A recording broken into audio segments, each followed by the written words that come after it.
Instant restaurant number 3. And here we are. Just the 3 of us. We love the show, man. Yeah. Like, we love the format of the show. We love the vibe of the show. We love what it represents. You know, it's about home cooking, and love the conversations that you get to have, although they get tiresome sometimes. But they're cool, yeah.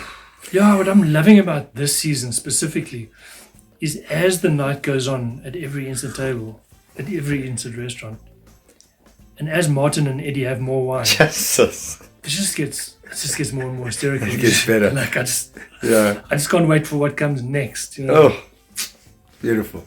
I want to say, like, on first impressions of Larcé sitting around the table, specifically, is you know, with the accent and everything else, you're expecting something from a person, you know, like, especially with social media and stuff these days. But they're just lovely, you know. And, very nice. And I think that came across in their meal today. It was just like, I was hoping to have a good meal, and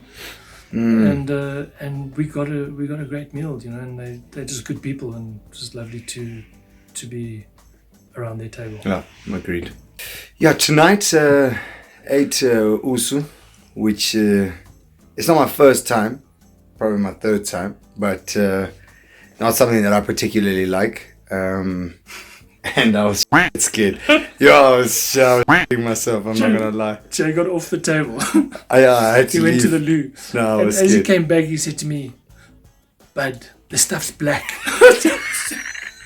And I said, "What do you mean?" He said, "I don't know." I had a sneak peek at the usu and it was black, and I was like, yeah. Anyway, it was actually bloody nice. It was good. It was really nice. I actually really enjoyed it. Part of my, like, cultural upbringing, I don't know if it's that dramatic because that sounds hectic, but like in Portugal and kind of my father and my mother, the way that we were brought up, not as kids, but the adults, after the meal, you would have an espresso. And I always wondered, like, why are they having espressos? And it's kind of like to counter the slump that you get after eating, you know. And also, like, so for me at home, it's something that I've carried, you know, through, just to have that espresso after the meal. The question is always like, how do you add finesse to a plate? And I don't know if it's about adding finesse to a plate or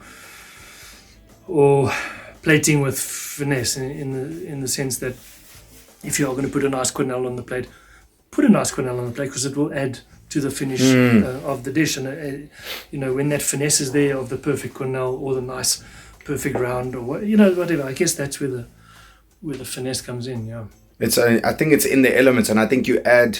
For me, I think as home cooks, I think we get finesse the more you practice a dish, the more times you try it out, the more you research and see how you could do certain things differently.